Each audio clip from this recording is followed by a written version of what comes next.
This podcast is brought to you by the North Dakota Petroleum Foundation. From heating our homes and powering our vehicles to cell phones, clothing, and medical equipment, oil and natural gas makes everyday life better. North Dakota Oil and Natural Gas, advancing the possibilities. Learn more at ndpetroleumfoundation.org.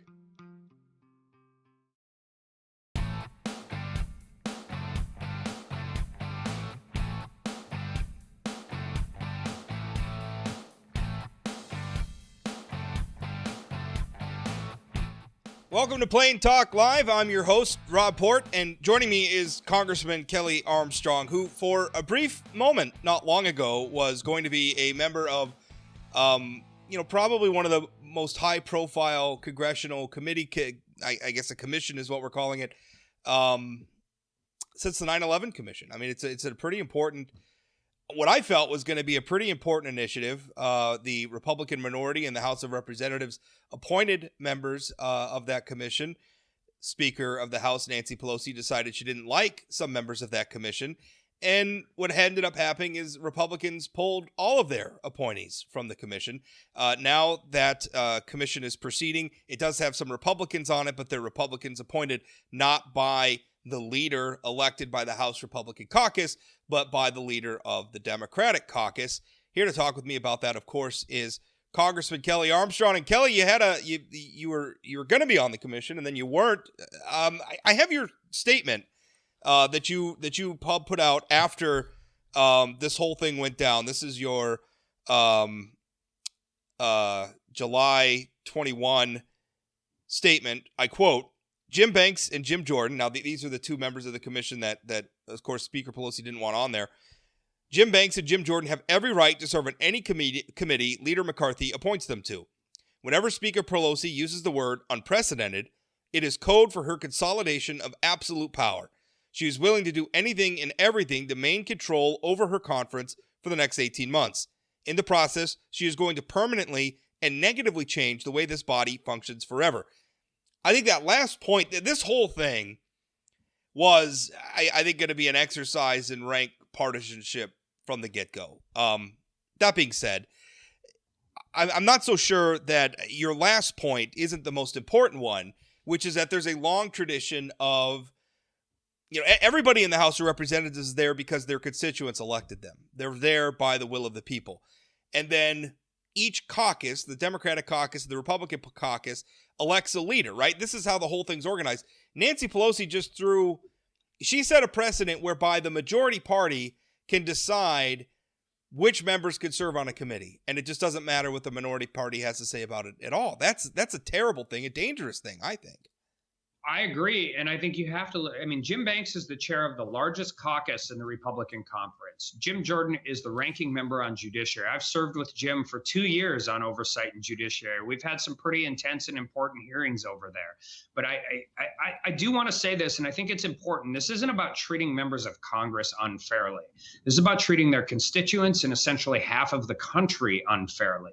There are not a lot of minority rights that you have as members of Congress, and every member in the minority party represents a constituency of essentially the same size. And if you allow Speaker Pelosi to populate the committees for Republicans on any of this, you are essentially silencing the voice of millions of people from one end of the country to the other. And listen, if this, I know this, when you make decisions like this, it never goes back to the way it was. And this is and also as somebody who served was a criminal defense attorney, your dad was in law enforcement. The hardest cases are when you have to make sure your rules, your procedures, and your traditions work, because hard cases make bad law, and we fundamentally change things. It's unprecedented. It is a power grab.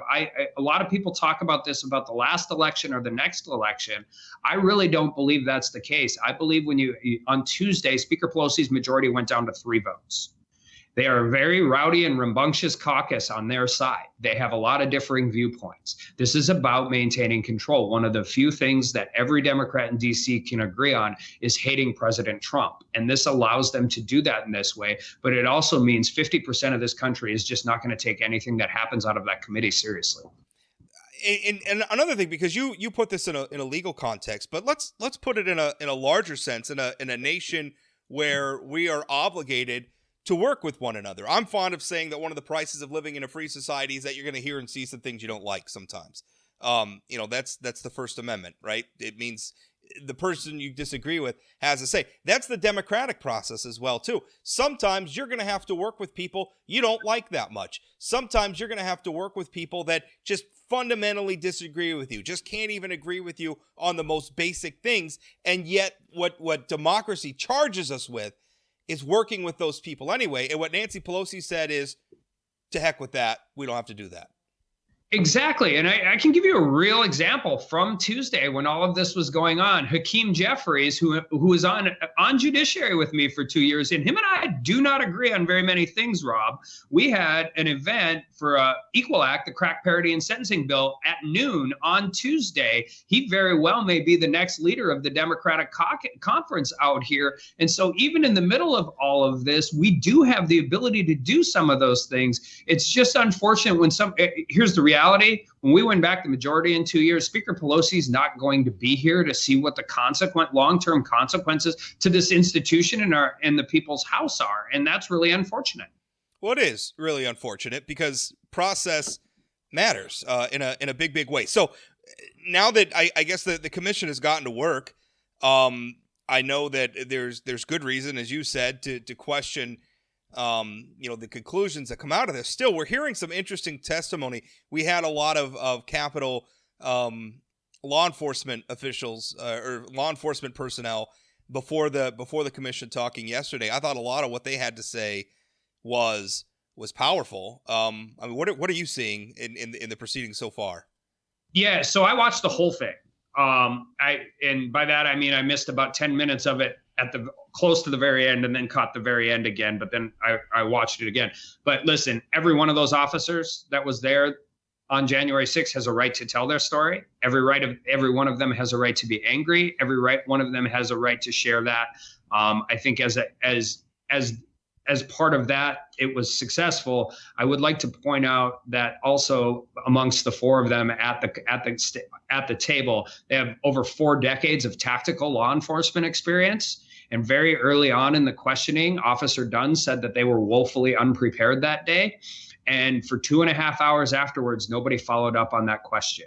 And I think that's the deficiency sometimes in legislative hearings. Listen, I sat through the Mueller investigation and impeachments in judiciary, but I also think that is a really important fact that was missed, because we have to make sure we know all of the reasons that led up to this, why we make sure it never happens again, but also have to make sure it never happens again in a way that locks down the Capitol. For the last 6 months, we've had National Guard troops here in uniform. We've had fences up. For about half the time, there was razor wire around them. That cannot be what happens moving forward. We have to allow people from all over the country, all over North Dakota, to have access to the government and the Capitol. It's one of the things that makes this city great. And so not only do we have to make sure it never happens again, but we have to do it in a way that makes sure the Capitol remains open and free for the American people to come to. I was going to ask you that question, and maybe we could drill down on it a little bit. What would you, I mean, if you had been on this commission, what questions would you have asked? I mean, obviously you're talking about, why did nobody drill down on the fact that they felt woefully unprepared for what happened? But I mean, what else would you have brought up if you had been able to serve on the commission? Well, there was intelligence as early as December 14th that something was going on. There was an intelligence memo on January 3rd saying that some of this was going on. During the middle of the day, there was a truck parked outside with riot gear that they couldn't get into because it was locked. I'd have several questions. Why wasn't it handed out? But I think my questions for the officers would have been, did you know about any of these things? Because we know they existed and they were on the ground. They didn't know the protocol that they had for deploying the National Guard as Capitol Police leadership. You're going to have a lot of political shots thrown back and forth on this, and that's how this works, right? It's a political hearing, but there are real fundamental questions that go all the way back actually to Judge Kavanaugh's confirmation, Rob, that line got broke at that time. The acting chief of police after January 6th was the intelligence offer prior to January 6th. There are real questions that need to be answered, and we need to have answers to them so we make sure it never happens again. One of the officers who spoke before the commission had some tough words for Republicans who have been out minimizing the riot. There's been comments, they were peaceful tourists, and I think saying that some have sought to minimize it is fair, and in fact, I've been critical of that. I watched what happened. It wasn't peaceful at all. Yeah, I've directly criticized Republicans who have said that. I was on the floor that day. You and I have talked about it. Anybody who is doing that, anybody who wants to minimize what was going on that day in Washington, D.C. is not being honest with their constituents. They're just not. Let's get back to Nancy Pelosi making this choice again, because I think I think the people who are defending her choice to reject some of the Republican appointees to the commission is the idea that, like, Jim Jordan's a firebrand. I think that's fair. I think he probably would even, maybe if we heard us say that, he might even accept that he's a bit of a firebrand. But people would say, oh, well, he's a poison pill, right? You're just putting him on there. He's just going to stir things up. He's just going to throw tomatoes. You can't have him on there. It's not going to be productive. Couldn't Republicans often make the same argument about, say, Representative Jeff and Jamie Raskin? Right. Or an Ilhan Omar? Or Representative Alexandria Ocasio-Cortez, who often say very bombastic things, often seem to be posturing or whatever. And yet, is that the precedent where we want to set, where in the future a Republican majority could keep AOC off a committee because they think she's going to be too much of a pain to have on there? We don't even have to go that far. Let's just go to the January 6th Commission. They come out and it's a somber, serious event and all of those things, and you can do that. But I served for 2 months in Schiff's secret bunker during impeachment. He's never been held accountable for any of the things he said on TV or in statements, and which turned out to be patently not true. Jamie Raskin and I actually get along. We agree on civil asset forfeiture, but to say he is not one of their absolute partisan brawlers is just factually incorrect. And so that's what makes it even significantly more disconcerting from my end. They allow themselves to populate their committee with who they want, and then they take the people we want away. And listen, one of the arguments they make is Jim Jordan may potentially be a material witness. Well, I've been in committee rooms. It's pretty easy to get out of your chair and walk down the steps and sit in another chair if it ever comes to that.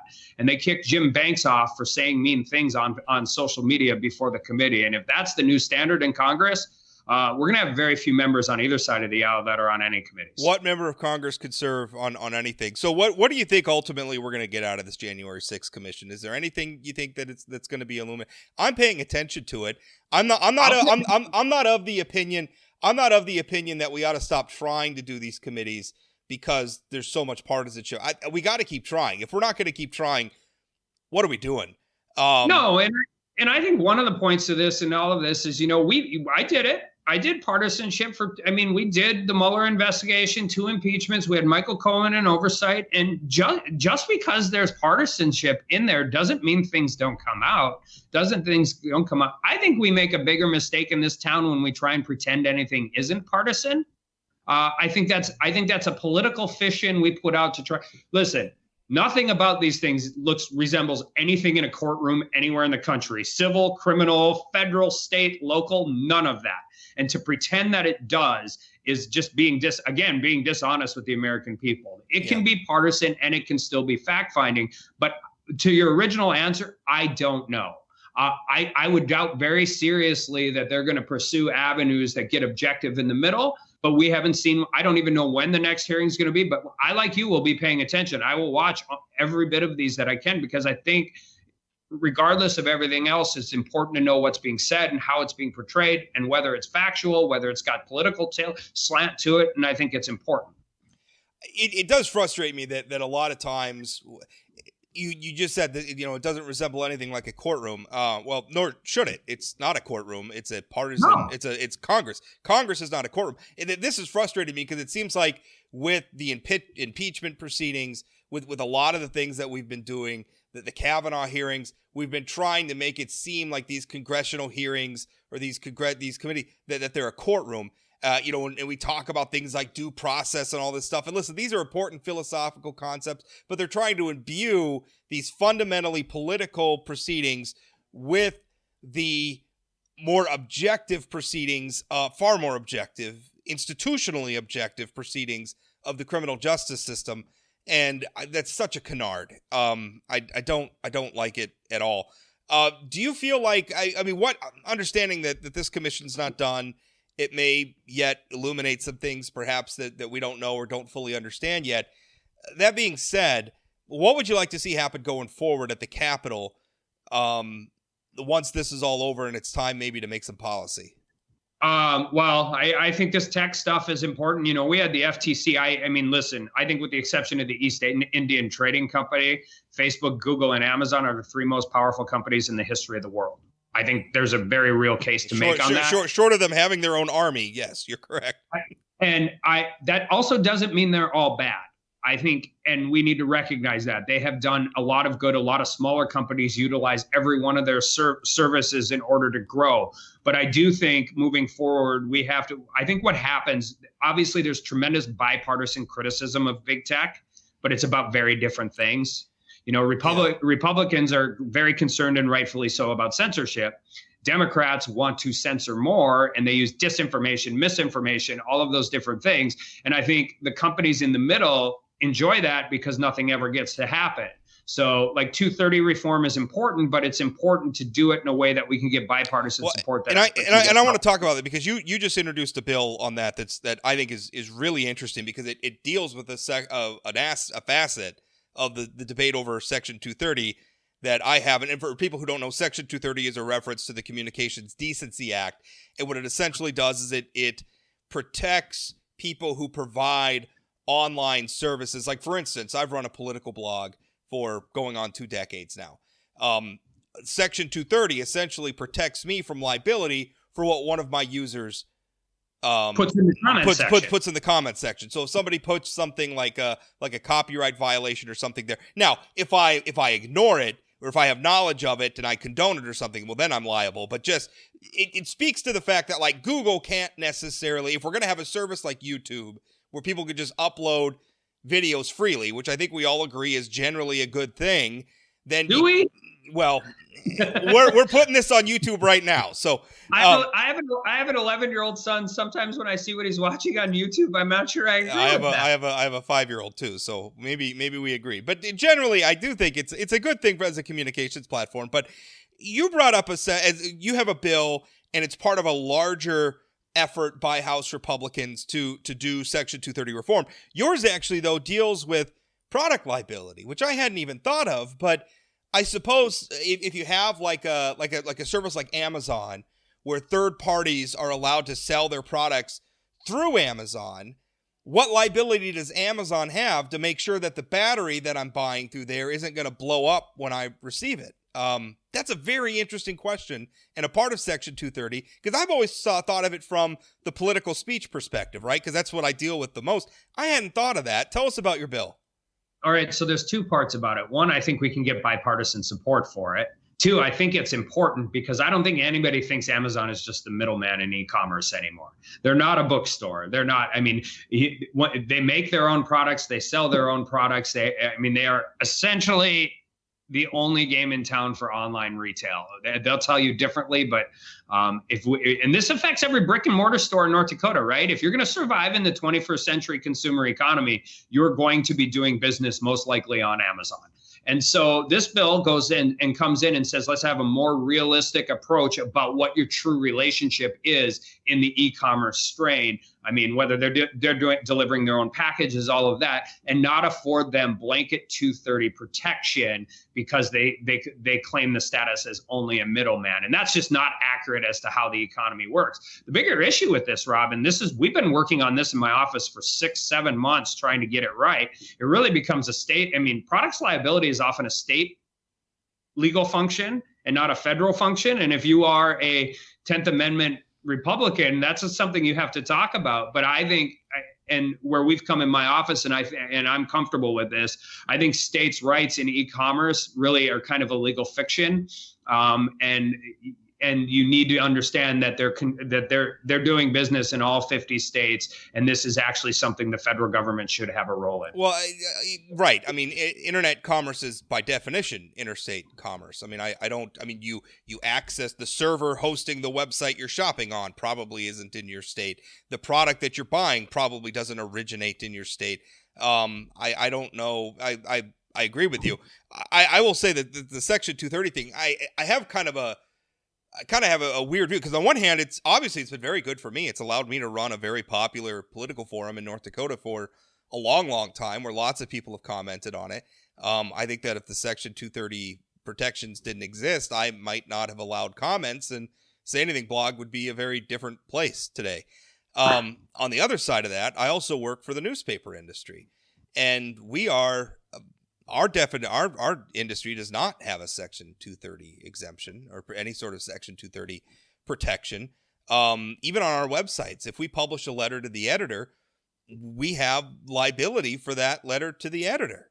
We don't have the same protections that like Facebook, and yet simultaneously we're competing with organizations like Facebook, like Google, like Twitter for ad dollars, for views. They use our content, they monetize our content a lot of times without compensating us. I think the time for Section 230 reform, I had my objections to it kind of from a libertarian perspective. I think the time has come. I think we can do this. I think we can do it in a way that leaves the internet the free and unfettered place we want it to be, while getting rid of some of the abuses. I think it's a good thing. What are the chances? I mean, what are you hearing from Democrats on this stuff? Well, I mean, we had some bipartisan antitrust bills that came out of the antitrust subcommittee, which is my former committee, last Congress, and there's two of them that I'm on, and it's a venue reform bill. But I think there's real effort. There's going to be a real effort from smart people on both sides that have worked together on these issues to find the places where we don't have those partisan fights, because we're always going to have them. Right. I mean, 230 as far as liability in that space is going to be a fight, and we're going to have to figure out how to best approach it.